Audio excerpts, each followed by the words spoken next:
Assalamu alaikum students and welcome to another video. In today's session we are going to discuss the paper of November 22 history.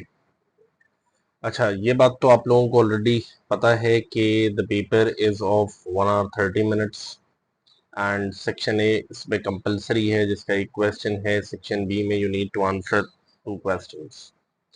Start करते हैं section A से. first of all section A की बात करें तो सबसे पहला question आपके पास यहाँ पर सोर्स बेस्ड होता है, which is a 3 mark question. Question कह रहा है according to source A what did Fatima Jinnah wish for the people of Pakistan. Now this is a question for 3 marks और whenever there is a question for 3 marks जो source based होता है तो you people are required to extract any 3 points from the given source. जो भी आपको paragraph given है source में से उसमें से आप कोई भी 3 पॉइंट्स एक्सट्रैक्ट करके अपने वर्ड्स में उसको कन्वर्ट करके और लिखते हैं. ठीक है, तो वट एवर आपने आइडेंटिफाई करना है कि फातिमा जिन्ना की क्या क्या विशेष थी, कोई भी 3 विशेष आइडेंटिफाई करके उसको अपनी वर्डिंग्स में आप लिख सकते हैं. एक बात बस ये ध्यान में रखिएगा कि सोर्स ए के लिए you can not bring something outside the source, कि आप अपने पास से अपनी नॉलेज को ऐड कर रहे हैं तो that is not going to be possible. एक बात बस ये ध्यान में रखिएगा आप लोग. अच्छा, पार्ट बी की बात करें तो पार्ट बी कह रहा है जी what can we learn from source B about relations between Pakistan and USA in the early 1960s. Source B आपके पास पिक्चर बेस्ड होता है और इसके अंदर you are required to see what is there in the picture and you are required to infer.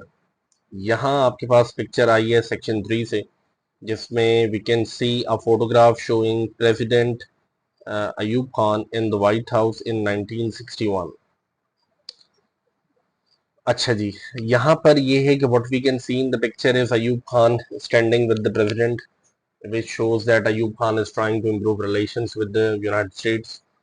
Ayub Khan and the president are smiling, which clearly indicates that the relations between Pakistan and the US are good. और finally हमें इसको identify करना होता है. Identify इस तरह कर सकते हैं कि भाई this picture is related to the foreign policy of Pakistan या this picture is related to the era of Ayub Khan. इस तरह उसको रिलेट किया जा सकता है. तो whatever you see in the picture उसके 2 पॉइंट्स बताएं, whatever you infer out of it उसके 2 पॉइंट्स बताएं, आखिर में ये बताएं कि पिक्चर कहाँ से रिलेटेड है. पार्ट सी की तरफ आते हैं. पार्ट सी में आपके पास क्वेश्चन है explain why Ayub Khan came to power in 1958. अब ये कॉमन क्वेश्चन अक्सर बनता है कि भाई why did Ayub Khan come in to power. 7 mark question है एज यूजुअल. यहाँ पर आपको 3 रीजंस चाहिए होंगे. सबसे पहला रीजन तो ये है कि भाई अयूब खान के आने से पहले इसके अंदर मिर्जा रूल कर रहा था, who was corrupt, political instability थी and it had caused damage to the economy. ठीक है, वो वाली बातें जो इसके अंदर मिर्जा ने प्राइम मिनिस्टर्स वगैरह चेंज किए थे एंड ऑल दैट, उसको आप यहाँ रेफर करेंगे फर्स्ट रीजन में. दूसरा इंपॉर्टेंट रीजन जो आपके पास है वो ये है कि इसके अंदर मिर्जा हिमसेल्फ इनवाइटेड अयूब खान, क्योंकि इशू ये था कि इसके अंदर मिर्जा को थ्रेट था कि भाई उसकी गवर्नमेंट जो है वो खत्म हो सकती है. Therefore, he had invited Ayub Khan to be the president. Lastly, there were many prime ministers changed. Country was facing constitutional crisis. Constantly ये हो रहा है कि constitutional changes हो रही हैं. कोई अपनी मर्जी का लॉ लाया जा रहा है, वन यूनिट स्कीम आ गई है, people are not happy with the changes brought by इसके अंदर Mirza. So this is why there was a need to bring a revolution in the country. So this is why Ayub Khan, the army general, he came into power. अच्छा, यहाँ पर अगर आप चाहते हैं कि आपका आंसर जो है वो लेवल 3 आंसर हो तो उसके लिए आपको ज़रूरी है कि आप 3 रीजंस लिखें और तीनों को एक्सप्लेन करें. यहाँ ये जो रीजंस हैं ये मैंने आइडेंटिफाई किए हुए हैं आप लोगों के लिए, लेकिन इसको फर्दर एक्सप्लेन करेंगे आप तो आपको ये है कि 7 आउट ऑफ 7 मिल सकते हैं, क्योंकि आपको पहले रीजन के 3 मार्क्स मिलेंगे, दूसरे के 3 मिलेंगे और लास्ट रीजन का 1 मार्क मिलता है as per the mark scheme. Part D की तरफ आ जाते हैं. पार्ट डी की बात करें तो सवाल है to what extent were the years 1958 to 68 a decade of development. अच्छा, यहाँ सवाल थोड़ा सा ट्रिकी हो गया है. सवाल ट्रिकी इसलिए कि उसने यहाँ किसी प्रेसिडेंट प्राइम मिनिस्टर का नाम ही नहीं लिया है. With the help of this date we are required to identify कि भाई ये किस डेकेड से रिलेटेड है, किस जमाने से रिलेटेड है, कब की बात हो रही है. तो ये समझना पड़ेगा। अब 58 टू 68 का जो ज़माना है ये बेसिकली अयूब खान का ज़माना है और इसको डेकेड ऑफ डेवलपमेंट जो है वो कहा जाता है। तो बात करते हैं अयूब खान के ज़माने की, तो ये 10 मार्क क्वेश्चन है। स्टार्ट हो रहा है with the term to what extent, जिसका मतलब है कि आपको अयूब खान की सक्सेसेस और उसके फेलियर्स दोनों लिखने हैं। तो यहाँ पर आप एक पार्ट में अयूब खान की सक्सेसेस जैसे कि agricultural reforms were success, industrial reforms की सक्सेसेस जो इंडस्ट्रीज लगाई गई और एक्सपोर्ट प्रोसेसिंग जोन्स और foreign revenue etcetera. Refugee rehabilitation programme success है, अयूब खान ने स्पेस प्रोग्राम स्टार्ट किया था और डॉक्टर अब्दुल सलाम को उसका हेड बनाया एंड ऑल दैट, जो नासा है पाकिस्तान में, तो that all is a success. However, there are going to be certain failures, जैसे कि educational reforms of Ayub Khan कोई सक्सेस नहीं है, एजुकेशन या लिटरेसी रेट इंक्रीज नहीं हुआ। फैमिली प्लानिंग प्रोग्राम्स जो सोशल रिफॉर्म्स में आते हैं फेलियर है। बेसिक डेमोक्रेसीज का जो सिस्टम इंट्रोड्यूस किया था वो टोटली बायस्ड और वन साइडेड था। लैंड रिफॉर्म्स सक्सेसफुल नहीं थे क्योंकि जो लैंडलॉर्ड्स थे उनको कन्विंस करना और उनसे एक्सेस लैंड वापस लेना, इट वाज नॉट इजी। इसके अलावा ये है कि जितनी भी डेवलपमेंट हुई है वो सारी की सारी डेवलपमेंट जो है वो वेस्ट पाकिस्तान में हुई। No development was done in East Pakistan. ये भी एक मेजर इशू रहा कि ईस्ट पाकिस्तान में कोई डेवलपमेंट नहीं हुई। इस वजह से भी वहाँ के लोग जो हैं वो नाराज थे ईस्ट पाकिस्तान के, और and this came out to be one reason for separation of East Pakistan. तो इसको यहाँ इस तरह भी लिखा जा सकता है। फाइनली ये है कि आपको एक कंक्लूजन देना है उसके अंदर कि भाई कौन सा जो है अयूब की सक्सेस ज़्यादा फेवर की थी, या ओवरऑल अयूब का जो टेन्योर था ये डेकेड ऑफ डेवलपमेंट कहा जाता है या नहीं कहा जाता। अगर आप अग्री करते हैं तो आप कह सकते हैं yes, the tenure of Ayub Khan can be called as a decade of development. Why? Because आप यहाँ कह सकते हैं कि अयूब खान ने जो है वो इकोनॉमिक डेवलपमेंट इसमें इंट्रोड्यूस करवाई एंड इंडस्ट्रियल रिफॉर्म्स से एग्रीकल्चरल सेक्टर बेहतर हो गया था वगैरह, इस तरह करके इसको आप सपोर्ट कर सकते हैं। डिसएग्री करना चाहें तो फेलियर्स की बात कर सकते हैं, totally depends upon you. Section B पे आते हैं, तो सेक्शन बी में आपके पास दो क्वेश्चंस आपने करने होते हैं। हर क्वेश्चन के 3 पार्ट्स हैं। क्वेश्चन नंबर 2 पार्ट ए की बात करें तो यहाँ पर क्वेश्चन है describe the military actions of Nana Sahib इन 1857। ये बात हो रही है वॉर ऑफ इंडिपेंडेंस की, when Nana Sahib was trying to protect his area and he fought against the British। Question है 4 मार्क्स का, कोई भी 4 पॉइंट्स लिखे जाएंगे। Nana Sahib fought against the British to protect his land. He was able to defeat the British in the start, but later the British captured his area. He escaped from India। ठीक है, ये आपके पास जो है 4 मार्क का बन सकता है, कोई भी 4 पॉइंट्स इसके अंदर आप एड्रेस कर सकते हैं। इसके अलावा भी कोई पॉइंट्स अगर आपके जहन में आते हैं इससे रिलेटेड तो उनको यहाँ पर मेंशन किया जा सकता है। इसके अलावा पार्ट बी की बात करते हैं तो पार्ट बी हमारे पास है explain how Britain extended it's control across the sub continent between 1756 and 1856। ये बेसिकली बात कर रहा है कि भाई ब्रिटिश ने अपना कंट्रोल एक्सटेंड कैसे किया है, या ये सवाल जो है वो बनता है बेसिकली कि how the British extended their control over India, अगर 14 मार्क पे बनता है। या इससे मिलता जुलता एक और सवाल है why were the British able to expand their rule over India. ठीक है, लेकिन ये जो सवाल है why were the British able to expand their rule over India, ये सवाल अलग है। इसमें वो रीजंस पूछ रहा है, इसमें हम ब्रिटिश की पावर और मिलिट्री की बात करेंगे। ठीक हो गया, लेकिन ये जो है सवाल है एक्सप्लेन हाउ ब्रिटिश एक्सटेंडेड, इसका मतलब है कि ब्रिटिश ने अपना रूल कैसे एक्सटेंड किया है। यहाँ ब्रिटिश के लॉज और बैटल्स की जो है प्राइमरीली बात होगी कि किस तरह से जो है वो बैटल्स लड़ी गई हैं या क्या लॉज से जो इंट्रोड्यूस किए गए। मिसाल के तौर पर सबसे मशहूर लॉ ब्रिटिश का डॉक्ट्रिन ऑफ लैप्स, उसकी आप बात कर सकते हैं। यहाँ पर बैटल ऑफ प्लासी की बात कर सकते हैं। और ब्रिटिश ने अपना जो कंट्रोल एक्सटेंड किया उसके अंदर एनेक्सेशन ऑफ सिंध और एनेक्सेशन ऑफ पंजाब जो 1843 और 49 का इवेंट है उसको भी मेंशन किया जा सकता है यहाँ पर। तो ये 3 रीजंस आप आइडेंटिफाई करके फर्दर एक्सप्लेन कर सकते हैं इस तरह के क्वेश्चन में। पार्ट सी की बात करें तो सवाल है, introducing a new approach to education was the main contribution of sir Syed Ahmed Khan to improve the lives of Muslims during the 19th century. How far do you agree with this statement? अच्छा, 14 mark का question हमेशा challenging statement से ही start होता है। यहाँ भी ये एक चैलेंजिंग स्टेटमेंट से स्टार्ट हो रहा है और यहाँ पर जो है वो क्वेश्चन कह रहा है कि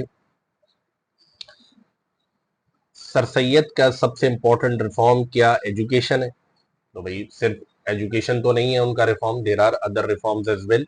तो बेसिकली ये 14 मार्क का क्वेश्चन है सर सैयद का, जिसमें सर सैयद की सारी सर्विसेज मेंशन की जाएंगी। एजुकेशनल सर्विसेज हैं, improvement of relations with the British है जिसको पॉलिटिकल सर्विसेज कहते हैं, टू नेशन थ्योरी है, पॉलिटिकल अवेयरनेस के लिए अलीगढ़ मूवमेंट है, सर सैयद की एफर्ट्स, ये सारी एफर्ट्स लिखी जाएंगी। फिर आप किसी भी एक एफर्ट को सपोर्ट कर लें, या तो क्वेश्चन के क्लेम से एग्री कर लें कि yes the main effort of sir Syed was his educational reforms because this brought awareness amongst the Muslims and they realized that as to how they can improve relations with the British etc. या आप disagree करके कोई और reason mention कर सकते हैं।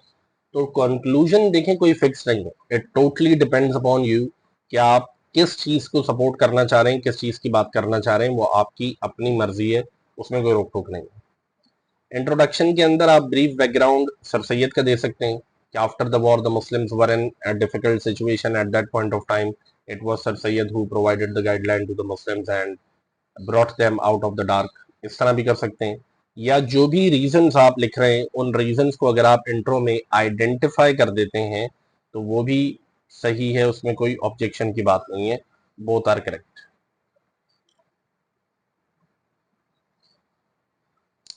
आगे आ जाते हैं क्वेश्चन नंबर 3 की तरफ। क्वेश्चन नंबर 3 पार्ट ए है, describe the impact of Lord Curzon on India. Impact of Lord Curzon का मतलब बेसिकली ये कि भाई लॉर्ड कर्जन ने जो रूल किया है वो कैसा रूल था, अच्छा था, बुरा था, क्या चीज अच्छी थी, क्या बुरी थी, वो ओवरऑल कैसा वाइसरॉय था, इस तरह की कोई भी बहुत बात यहाँ पर की जा सकती है। फॉर एग्जाम्पल मैंने कुछ यहाँ पॉइंट्स लिखे हैं। Lord Curzon made Muslims happy due to partition of Bengal. Decision of Lord Curzon led to assassination attempt on Lord Minto. Yes, इसको तो हटा लिया गया था बाद में पार्टीशन ऑफ बंगाल की वजह से लॉर्ड मिंटो पर असैसिनेशन अटेम्प्ट हुई थी। प्लस ये कि Lord Curzon caused the British to face economic losses, क्योंकि स्वदेशी मूवमेंट हुई तो उससे ब्रिटिश का बहुत नुकसान हुआ। Lord Curzon rule deteriorated relations between Hindus and British. Lord Curzon की वजह से स्वदेशी मूवमेंट हुई, हिंदूज नाराज हुए, हिंदूज और ब्रिटिश के जो अच्छे रिलेशंस थे वो खराब हुए, मेंशन किया जा सकता है। 3 पार्ट बी की तरफ आते हैं।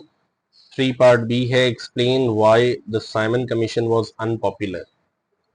अच्छा, ये सवाल इस तरह आ जाए कि why the Simon commission was unpopular, या सवाल आ जाए why did the Simon commission fail, तो वो एक ही बात है, जहन में रखिएगा, यानी failures of the Simon commission को यहाँ आप मेंशन करेंगे। Failures of the Simon commission की बात की जाए तो सबसे बड़ा फेलियर तो यही था कि did not contain any Indian member, the Indians felt that they were not represented while the constitution of India was to be decided.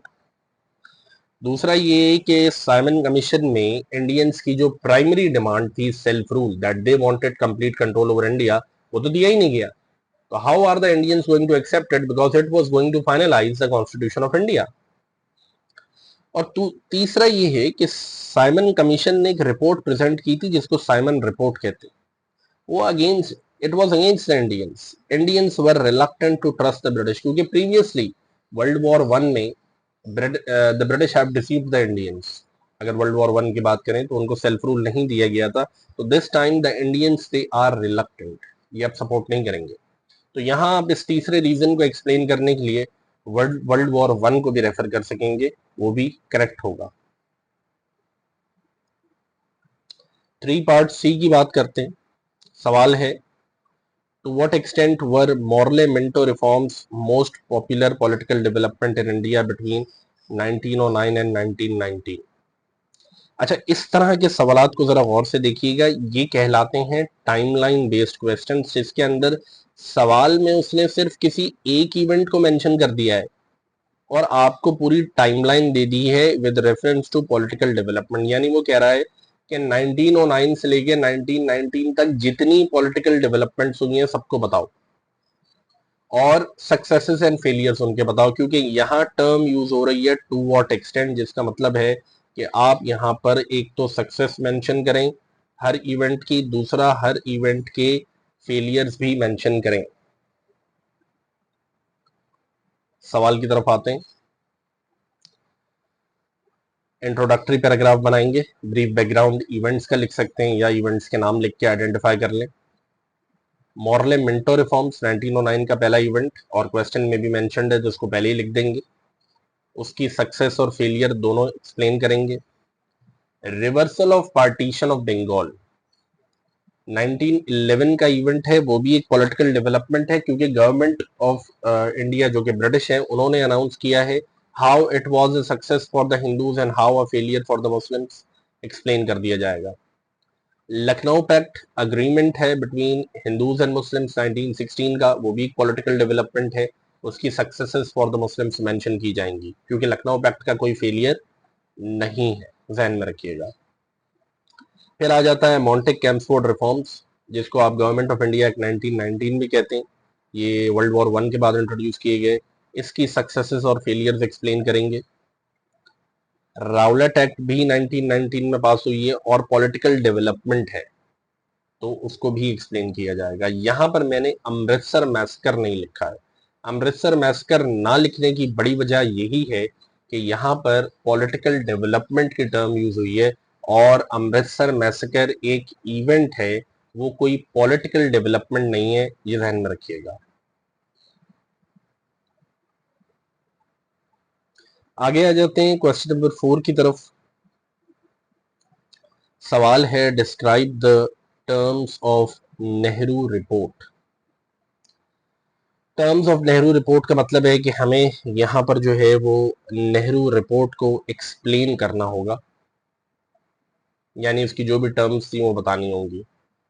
कोई भी 4 टर्म्स बताई जा सकती हैं। For example, no separate electorates for minorities, ये पहली बात है। Sindh and NWFP will not be separated, दूसरी बात है। Hindi to be the official language, तीसरी बात है। नो स्टेट रिलीजन, ये चौथी बात है। अब कोई भी 3-4 बातें अगर आप याद कर लेते हैं नेहरू रिपोर्ट की तो इनफ है। अगर कोई 7 मार्कर भी बनता है तो उसके अंदर भी आप लिख सकेंगे। और अगेन 4 मार्कर क्वेश्चन है, तो इसमें ये है कि कोई भी 4 बातें इजीली लिखी जा सकती हैं, उनको एक्सप्लेन करने की जरूरत आपको नहीं होगी। 4 पार्ट बी की बात करें तो सवाल है explain why the people joined the खिलाफत मूवमेंट। अच्छा, ये सवाल इस तरह आ जाए या सवाल आपके पास आ जाए अगर कि व्हाई डिड द खिलाफत मूवमेंट स्टार्ट, तो याद रखिएगा कि ये एक ही बात है, इसमें कोई फर्क नहीं है। सवाल इस तरह आ जाए या इस तरह आ जाए, आंसर रिमेन्स द सेम। इसके आंसर को देख लेते हैं ताकि एक आइडिया हो जाए हमें कि इसको किस तरह से लिखना है। तो भाई, खिलाफत मूवमेंट ज्वाइन करने की सबसे बड़ी वजह क्या थी? कैलिफ को प्रोटेक्ट करना, क्योंकि caliph was considered to be the leader of entire Muslim community over the world, so the people wanted to protect it. Caliph Mohammad IV नाम भी लिख सकते हैं। तो ये सबसे पहला रीजन है। दूसरा रीजन, ऑटोमन एम्पायर को डिवाइड किया जा रहा था। The Muslims wanted to prevent this, they wanted to prevent the Ottoman empire from getting divided. ये आपका दूसरा मेजर रीजन यहाँ पर आएगा, इसको आप फर्दर एक्सप्लेन करेंगे। Lastly, to stand against the breach of promise by the British, क्योंकि British had promised the Muslims that they are not going to punish the Ottoman Empire if they win the war. जब ये war start हुई थी तो मुसलमानों से इन्होंने convince करके ये कहा था। अब वो वायलेशन हो चुकी है इस प्रॉमिस की, तो उसके लिए खासतौर पर अली ब्रदर्स ने ये स्टार्ट की थी। तो आप इसको इस तरह फर्दर एक्सप्लेन कर सकते हैं। वर्ल्ड वॉर 1 का रेफरेंस लास्ट सीजन में दे सकेंगे, तो ये एक्सप्लेनेशन आपकी पूरी हो जाएगी। पार्ट सी की तरफ आते हैं। इसके पार्ट सी की बात करें तो हमारे पास जो क्वेश्चन है वो है, to what extent did the round table conferences provide a solution to the government of India? Explain your answer. अच्छा जी, सवाल यहाँ पर आपसे कह रहा है कि round table conferences to what extent, यानी आरटीसीज की सक्सेस बताएं जी और आरटीसीज के फेलियर बता दें। सिंपल, उसने थोड़ा सा इंग्लिश में इसको घुमा दिया है कि provide a solution to the government of India. Basically RTCs का मकसद ही सोल्यूशन निकालना था, तो आरटीसीज की सक्सेस फेलियर बताएंगे, तीनों आरटीसीज इंक्लूड करेंगे। सिंपल एज दैट, इसमें कोई बहुत ज्यादा रॉकेट साइंस नहीं है इस तरह के सवाल में। आप इसके अंदर एक्सप्लेन करेंगे इंट्रोडक्टरी पैराग्राफ कि भाई आरटीसीज होने का मकसद ये था कि to decide the future of India, और तीन आरटीसीज हुई हैं, इंट्रो बन जाएगा आपका। First RTC success failure. Second RTC को एक्सप्लेन करने से पहले गांधी इरविन पैक्ट की बात करेंगे, और फिर आरटीसी के फेलियर्स और जो आरटीसी में अप्रूव हुआ फॉर द मुस्लिम्स वो एक्सप्लेन करेंगे। आरटीसी के बाद कम्युनल अवार्ड आता है, वो आएगा, और फिर हम थर्ड आरटीसी एक्सप्लेन करेंगे। कंक्लूजन यही बनेगा कि overall the RTCs were a failure because the RTCs had failed to decide the future constitution of India. इस तरह से उसको एक्सप्लेन किया जाएगा। हाँ, लेकिन एक बात कंक्लूजन में आप ये भी लिख सकते हैं कि the RTCs were a success for the Muslims because their demands were approved. जो बेसिक डिमांड्स थी सेपरेशन ऑफ सिंध की या प्रोविंशियल ऑटोनॉमी की, वो आरटीसीज में अप्रूव हुई है। क्वेश्चन नंबर 5 पार्ट ए की तरफ आते हैं। 5 पार्ट ए की बात करें तो सवाल है describe the canal water dispute. This is a question for 4 marks. Canal water dispute को डिस्क्राइब करना है ब्रीफली, यानी कि कोई भी 4 बातें। ये बेसिकली सवाल आपके पास इनिशियल डिफिकल्टी से आया हुआ है, तो देखते हैं जरा इसको। India stopped water supply of eastern rivers leading to destruction of crops and famine.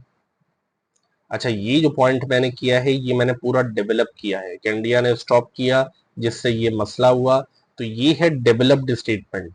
याद रखिएगा 4 मार्कर में if you right a developed statement तो उसके मिलते हैं 2 मार्क्स, यानी कि यहाँ 1 मार्क नहीं, मुझे इसके 2 मार्क्स अवार्ड होंगे। India claimed that water belong to them, ये आ गया तीसरा रीजन आपका। Matter was taken to UNO however it took 12 long years to solve the issue, चौथा रीजन आ गया आपका। आगे बढ़ते हैं, पार्ट बी की बात करते हैं। क्वेश्चन नंबर 5 पार्ट बी की बात करें तो आपके पास सवाल है एक्सप्लेन व्हाई बेनजीर भुट्टो's गवर्नमेंट वाज डिसमिस्ड इन 1990। अच्छा, बेनजीर भुट्टो की गवर्नमेंट डिसमिस क्यों हुई है? This is a question for 7 marks. इसकी अगर बात करते हैं तो भाई डिसमिसल ऑफ बेनजीर भुट्टो जो है उसकी सबसे पहली वजह जो है वो कंट्रोवर्सी विद एमक्यूएम है, जो कि आपका पक्का किला इंसिडेंट हुआ जिसकी वजह से क्योंकि एट्रोसिटीज हो रही थी। कंट्रोवर्सी विद द प्रेसिडेंट है ओवर द अपॉइंटमेंट ऑफ जजेस एक्सेट्रा, जिसकी वजह से president use the 8th amendment against her. Plus ये कि नो कॉन्फिडेंस मूवमेंट स्टार्ट हुई अगेंस्ट हर, कोई इकोनॉमिक रिफॉर्म्स नहीं थे, करप्शन थी एक्सेट्रा। तो मतलब बेसिक एक पॉइंट आप फेलियर्स का बना सकते हैं बेनजीर भुट्टो के टेन्योर का, और उसको यहाँ पर रेफर कर सकते हैं। पार्ट सी की अगर बात करते हैं तो पार्ट सी का क्वेश्चन हमारे पास है Pakistan had good relations with the USSR, how far do you agree. अच्छा, ये सवाल इंटरनेशनल रिलेशंस में से आया हुआ है। पाकिस्तान और रशिया के रिलेशंस की बात हो रही है, तो पाकिस्तान रशिया के रिलेशंस सिंस 1947 उसने क्योंकि मेंशन किया है, तो सिंस 1947 जो भी रिलेशंस रहे वो तमाम एक्सप्लेन कर दिए जाएंगे, जिसके अंदर अयूब खान के दौर में रिलेशंस अच्छे नहीं थे, they have been a failure क्योंकि U2 इंसिडेंट हुआ, और 1962 में हमें यूएसएसआर की तरफ से ऑफर आई थी कि हम अगर उनको सपोर्ट करें, अमेरिका से अलायंस ख़त्म करें तो वो हमें स्टील मिल के पैसे देंगे। 1971 के वॉर में भी रिलेशंस अच्छे नहीं थे क्योंकि they supported India during the war, Russia ने अनाउंस किया था। हाँ, during the tenure of Zulfikar Bhutto success था, रिलेशंस अच्छे थे, स्टील मिल के पैसे भी मिले, सपोर्ट भी मिली, रिलेशंस इंप्रूव हुए। जियाउल हक के टेन्योर में अगेन अफगान मिरेकल हुआ और अफगानिस्तान को सपोर्ट करके अगेंस्ट रशिया पाकिस्तान के रिलेशंस खराब हुए। बेनजीर और नवाज शरीफ के टेन्योर में न्यूट्रल स्टांस रहा है, ओवरऑल सक्सेस रहे हैं रिलेशंस। इस तरह different paragraph for each one tenure, एक अयूब का टेन्योर, एक जिया का, एक जुल्फिकार का, हर टेन्योर में रिलेशंस कैसे रहे, एक एक पैराग्राफ अगर आप बना लेते हैं तो ये आंसर आपका कंप्लीट हो जाएगा। आखिर में कंक्लूजन में आपकी मर्जी है, आप लिख सकते हैं कि भाई overall the relations have been a failure because majority of the times the relations between Pakistan and USSR have not been good, या अग्री करना चाहते हैं और उसके सपोर्ट में लिखना चाहते हैं, तो that totally depends upon you कि आप इसको कैसे लिख रहे हैं. So this is basically the solution to the paper.